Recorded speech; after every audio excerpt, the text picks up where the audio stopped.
یہی فتنہ پھر 19ویں صدی میں سامنے آیا ہے. اب یہ ایک ہندو کے ذریعے سے آیا. راجہ رام موہن رائے بہت بڑا عالم تھا، فارسی کا، عربی کا، اردو کا، ہندی تو اس کی زبان تھی. آئینہ تثلیث کے نام سے اس نے کتاب لکھی جس میں توحید کا اس بات کی مسلمانوں کی طرف سے دفاع کی.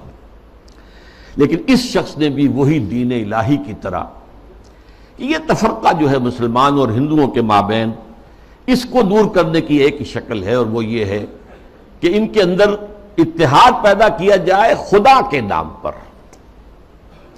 چنانچہ اس نے ایک خاص مجلس قائم کی، ایک خاص اس کا فرقہ بن گیا برہمو سماج. برہما کہتے ہیں خدا کو، برہمو سماج یعنی جس طرح دین الہی اسی طرح برہمو سماج.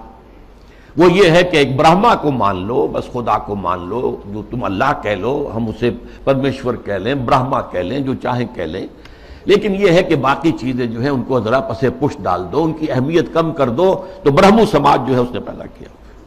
اس کا انتقال 1833 میں ہوا تھا. اس کو پھر 20ویں صدی میں تازہ کیا ہے گاندھی نے متحدہ قومیت کے لیے. اس کی بھی ایک سیاسی بصیرت تھی. انگریز کی غلامی سے نجات پانے کی کوئی صورت نہیں ہے جب تک کہ مسلمان اور ہندو متفق نہ ہو، متحد نہ ہو. اور ان کے اتحاد میں جو چیز حائل ہے وہ شریعت ہے، قانون ہے، تہذیب ہے مسلمانوں کی. تو جب تک ان کو گڈمٹ کر کے ایک ہاون دستے میں ڈال کر کوٹ کر پیس کر ایک نہ بنا دیا جائے تب تک یہ متحد نہیں ہو سکتے، اور جب تک یہ متحد نہیں ہوں گے آزادی نہیں ہو سکتی. اسی کی وجہ ہے کہ اس کی پرارتھنا جو ہوتی تھی صبح صبح، اس میں گیتا بھی پڑھی جاتی تھی، قرآن کی تلاوت بھی ہوتی تھی، گرو گرنتھ کو بھی پڑھ کے سنایا جاتا تھا تاکہ معلوم ہو یہ سب ایک ہیں بھائی، اس میں کیا فرق واقع ہوتا. یہ فتنہ اس شد و مت سے اٹھا تھا. متحدہ قومیت، علماء کی کتنی بڑی تعداد تھی جو کہ مولانا حسین احمد مدنی رحمۃ اللہ علیہ کی سرکردگی میں اس متحدہ قومیت کی قائل ہو گئی.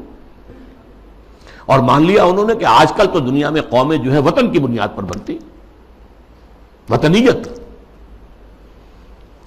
مولانا ابوالکلام آزاد بھی اس فتنے کا شکار ہوئے. اس فتنے کا توڑ کیا ہے جس شخص کو خصوصی نسبت تھی مجدد الفسانی سے رحمۃ اللہ علیہ، یعنی علامہ اقبال، کہ مسلمانوں کی قومیت کی بنیاد وطن نہیں ہے، مذہب ہے.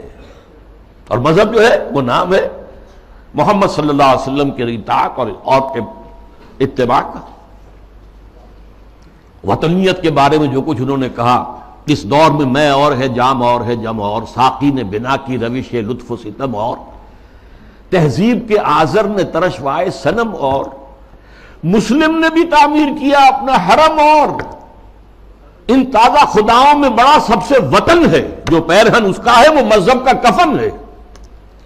یہ وہی بات جو مجدد الفسانی نے کہی تھی، اسی بات کو علامہ اقبال نے کہا ہے، اور ان کی بڑی گہری باہمی نسبت ہے.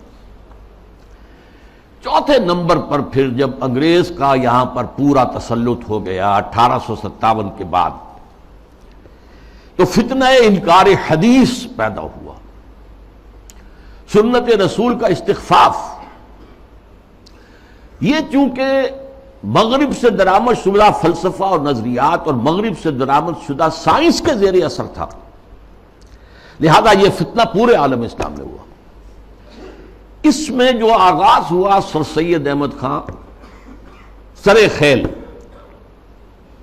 اس کے بعد یہ کہ یہاں بھی علماء، اور علماء بھی جو اہل حدیث تھے، وہ اس کا شکار ہوئے.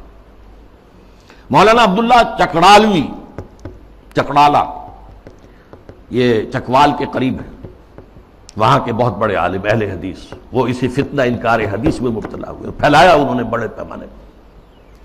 اسی طرح مولانا اسلم جہراج پوری یو پی کے، انہوں نے اس فتنے کو بھڑکایا، وہ بھی اہل حدیث سے مسلکن. اسی طریقے سے مولانا تمنا عبادی، نیاز فتح پوری، بہت عمدہ منمون نگار، انشا پرداس.